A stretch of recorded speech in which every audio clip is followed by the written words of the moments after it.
former ex-Jehovah's Witness. I was born and raised into the Jehovah's Witnesses, and I left at age 40, and for very good reasons. And today, I told you in the last video that I wanted to share with you something that the witnesses will never, ever share with you. The organization will never, ever admit to this.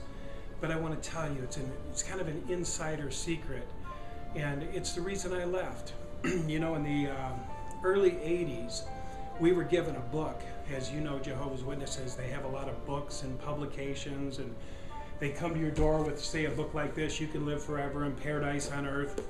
Well, in the early 80s, we got a book. It was very similar to this. It was a red book, and it said, Revelation, its grand climax at hand. And this book I treasured. I really treasured, and I was really, really deep and zealous into the works of the Jehovah's Witnesses at that time. And what this book said was that 70 or 80 years after 1914, the end would come. So 70 or 80 years after 1914 would put you into the mid-80s, early 90s, you know, 1990s. And the reason they said this was it was based out of a scripture in Matthew. It was in Matthew 21 that said, this generation will by no means pass away until all these things occur. And what it was trying to say was that when you see food shortages and earthquakes and famines and all these things happening in one generation, a generation being 70 or 80 years, when you see all these happening at once, people starving, wars, earthquakes, when you see all that happening, it said too, you're going to see the end of the world. That's what the Jehovah's Witness Bible says. So we were preaching, we weren't doing anything else. Why would we? If the world was going to end in my lifetime, 1980s, 85, 90, the world was going to be end. What use would I have of going to college and having an education for what? Why would I be so involved in making a career or having babies? Do you know a lot of witnesses, including myself, I didn't have a baby for 10 years, and it was by accident because I thought the world was going to end. Me and my wife thought the world was going to end. So what happens is you put everything on hold. You put your savings on hold. Why would you save? You're going to be throwing your money in the streets. Money's going to be worthless. Jehovah's going to rid the whole world of all the bad people.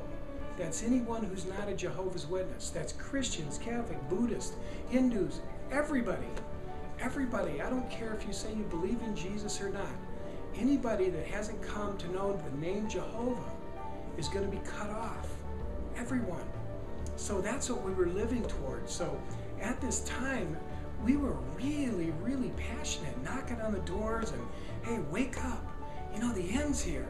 Look, it says when the fig tree changes and this happens, you know that summer's near. Likewise, look, when you see the tribulation and this, you know the end is near.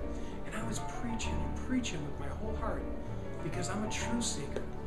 And what happened was, well, I just want to tell you a little bit about this book again. This book came from their organization. This book was actually handed down from Jehovah to Jesus to the men in New York, in Brooklyn, New York, which is the Faithful and Discreet Slave. They're called Faithful and Discreet Slave because they're just slaves. You know, Jehovah sends the book down, it comes to Jesus, and they're just slaves. They just take the information that came down out of heaven, right out of the oven, so to speak, and they put it on their printing presses and they ship it out to the world. They're called the faithful slave. And in the Bible, there's a scripture that said Jesus was going to appoint his faithful slaves over all his literature, all his works.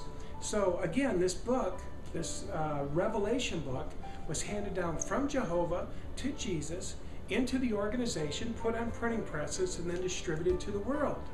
This is the accurate knowledge they talk about. You remember that first book I read, the You Can Live Forever in Paradise? One of the favorite scriptures they have when they come to your doors is John 17:3. And John 17:3 says, this means everlasting life. They're taking in knowledge of you and the one whom you sent forth, Jesus Christ. So that's their scripture. They tell you at the door, you have to take in knowledge.